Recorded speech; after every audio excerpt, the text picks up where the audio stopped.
You can have amazing silent auction packages, but still not raise very much money if you get these few details and decisions wrong. Hey, I'm Danny Della Rosa. I support nonprofit leaders to raise money at their annual galas. Today, we are getting into part 2 of our two-part video series talking about silent auctions. The first video, we talked about why they might be underperforming. And in this video today, we're going to talk about the few decisions, specifically with pricing, that are incredibly important, that determine whether or not your silent auction is going to raise the money that it needs to raise. In video 1, we said that one of the reasons why a silent auction underperforms is too many items. So what is the right number of items? When we look at it, the main thing you need to think about is you want a good supply and demand ratio at your silent auction. And that tends to be one package per 5 guests. So if we look at 100 guests, for example, and we divide 100 by 5, that's about 20 packages. So for every 100 guests you have, you can add 20 packages to your silent auction. Now, this is not a number that you necessarily have to get to. You just don't want to exceed this number. Now, if I were to have 20 packages, that's probably more like 50, 60, 70 items, because once you group them and package them together, that, will create that 20 packages. Maybe it's even 40 items. It really just depends on the individual items you have, but that's where you want to cap it. Now, where I've seen there be an exception is with schools, because schools tend to have larger silent auctions because they have, a few reasons. One being they have a large difference typically in the socioeconomic status of the families and the parents. So to have a lot of smaller silent auction packages is a lot more inclusive for their community. The other thing, though, is that they tend to have a lot of parents and volunteers that can be acquiring these packages and these items and creating these silent auctions. So they actually have the human power to pull this off. But the other thing is they tend to have teacher parties, class projects. There's a lot of other things that end up being part of their silent auction. So if you're a school, you can exceed this 1-to-5 ratio and it still works out really well for you. However, I've seen for other organizations, you want to come to this 1-to-5 ratio. To give you some peace of mind, in every single case that we have made a silent auction more boutique, packaged more things, and had less packages in, we have made the same amount of money or more than we did the year before on a silent auction.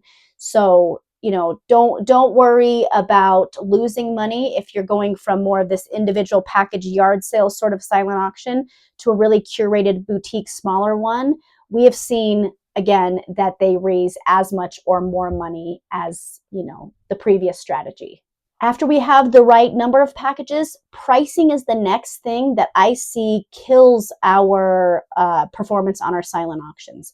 So the idea is you want to price this in a way that it sort of feels like we are jumping in on something we can afford at the beginning, and then the bid prices, the bid increments that they're going to go up are small enough that we still feel like we can keep competing and we can keep playing. So the numbers I've seen kind of work there is about a 30 to 40% starting bid price of the fair market value and about a 10% bid increment of the fair market value. So let's go for a package that, is going to have a fair market value of $100. And just to preface this, the fair market value is what the package would go for on the market. This fair market value number also ends up on their post-event invoice so that they can use that for their tax purposes. We don't want that fair market value displayed in the package or in the description of the package, because that's going to create a bargain hunting mentality if we know the ceiling of that package. But so anyway, that's a little aside about the fair market value.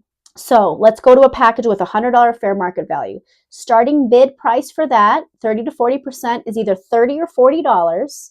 And the bid increment is $10, which is 10% of that $100. If I were to start that at, $30, in 6 to 8 bids, I am 90% or I'm over the fair market value of that. And if we get 6 to 8 bids on that package, we know it was a popular package. It was priced right, because we want a bidding war on every single package. So the issue I have seen is when we make our starting bids so high and our bid increments so high, that somebody might get in and do your starting bid, but no one's going to bid after them. And they're certainly not going to rebid if they get outbid, because these chunks are just too big. And a lot of people mentally come in to your fundraiser with a budget. And if their budget gets blown on the opening bids of a few packages, they're just not going to bid on them at all. And like I said, they're definitely not going to rebid on them. So if we have amazing packages and we have the right number of packages and we know that our target donor is going to like them, we have to have faith that pricing them competitively is going to work out in the long run, rather than having a little bit of fear in pricing them so high because we're worried we're not going to make enough money on them. Pricing them so high is exactly why we don't make enough money on them. So number 2, you have to have them priced correctly. The third thing is all about packaging them and the perception of them. I talked about this a little bit in video 1, but you want to package great experiences that people are actually excited to bid on. You don't want to throw everything in there in the kitchen sink and just assume that because it's a fundraiser, people are going to bid on these items and these packages. You want to make sure they're nicely curated. And within each package, we want to have great photos and a great description. So let's talk about photos for a second. If we are using mobile bidding, the photos that work the best for your first photos, because typically you have, a first photo and then you can add in several more images that they can click on, just like you're buying anything online. Typically, our first photo works really well as a collage of logos of whatever is in that package. So say you have a basket, it has some t-shirts, it's got some coffee beans, and, a cool hat. Putting the logo of this brand of t-shirts, maybe they're Nike t-shirts, and maybe it's a local coffee company.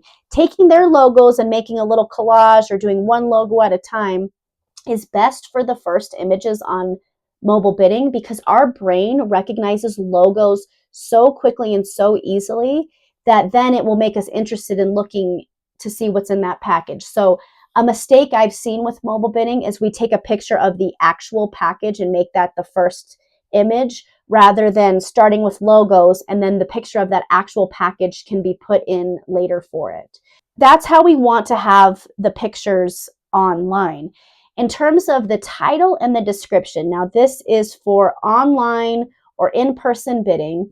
We want there to be some whimsy and some sales and some imagination within the title and the description. So just picture that, just assume that all of your donors completely lack creativity and imagination, and they don't necessarily know how to use these packages. So maybe we're saying, here is lunch and a photography session and getting your nails done, and we put those as the bullet points. But if we instead described that this is the grandma and the granddaughter's date, day out, and in this wonderful package we can, you finally have some activities that both grandma and granddaughter are going to like. You're going to start off getting your nails done at such and such boutique, and then let's say there's a lunch gift card, and then you're going to have lunch here where you can watch your granddaughter order her favorite meal, and you can tell her some stories about when you were young. And then to cap it off with your nicely done new nails, you're going to go get grandma and granddaughter photos done at X, Y, and Z. You can take some silly photos, you can take some serious photos, but you have something to document. Whatever. Obviously, that's not the most amazing description, but I hope you get the idea of what I'm saying is you want to sell the package. So we need to be a little type B. We need to be creative. We need to sell the package. And then we need to get type A afterward on that. And this is all about details. So we need to think, who is your friend that has to have every single T crossed and I dotted before they will ever make any kind of a decision? They need to have all the answers. That person right there, we need to make sure they know, hey, the photography studio can only be booked on Thursday evenings. The lunch gift card is going to expire in a year, and the nail gift card applies to any type of manicure up to $60, whatever. You want to make sure you have all of the details for the package so this person can get excited about seeing it, imagining themselves doing it, and then all of their questions are answered, and it's very easy for them to just hit bid on the package. As I mentioned earlier as well, you don't want the fair market value of the package in the description. I hear clients time and time again say, well, if we don't have the fair market value, how does the donor know what it's worth? Well, first of all, they assign their own value. And that's true with anything in life. You can't sell things to people that they don't want or they don't think are valuable. I don't care what it is. I don't care if you think you're the greatest salesperson in the world. People have to want something and they have to actually find it valuable. So first of all, they're going to assign their own value. But second of all, they also can kind of figure out the value of things. Unless something is really abstract and obscure, I can kind of figure out that photography and lunch and nails package might be worth $250 to $300. I can figure that out kind of on my own. But at the end of the day, this is a fundraiser. And if you create valuable, nice packages, your donors will decide how much they want to pay on that. And it's better for you to leave it that way than putting the fair market value and then accidentally triggering a bargain hunting mentality. And even the most well-intentioned donor who's not even trying to get a deal at your event, if you put that fair market value, you still might trigger that bargain hunting mentality if they see what the package is worth. So again, avoid putting the fair market value in there. However, in my description, I do want to say that there is a $100 gift card in this package because that's the actual value of the gift card within it, but I'm not going to say what the package is valued at overall. And the last piece to this is to make sure, again, these packages are something that your target donor is actually really excited about. I have found that in almost any silent auction situation, dining packages and experiences, things that have golf in them or a flower arranging class, cooking lessons, anything that is a dining package, let's say it's a downtown dining package and we have gift cards for multiple restaurants there. Anything that has to do with dining or is an experience typically does well in every single silent auction. But for the rest of the package categories, you really want to understand your target donor and your donor base. And you want to make sure you're curating packages that they, again, are going to be excited about and they're going to be excited to bid as high as possible on. To recap, the number of packages you put in your silent auction helps to determine whether or not it's going to perform well. You want about a 1-to-5 ratio, but again, if you're a school, you can go higher than that. The second thing is pricing them is imperative to making sure they get the bidding wars that they need to meet or exceed fair market value. So you want to make sure you've priced them properly. The next thing is, packaging and then presenting them. You want to have great descriptions. You want all the details. You want the pictures to be just right on them. And last, make sure that you have packages that your donor base is actually excited for. Now, if this has been helpful for you, we have a download of the silent auction best practices that has all these numbers in it and these ratios, so you don't have to write them down or remember them yourself. So go ahead and download that. You can also subscribe to our newsletter, and we will send you emails with these videos that we create if you find them helpful. And as always, we hope this is your most profitable gala yet.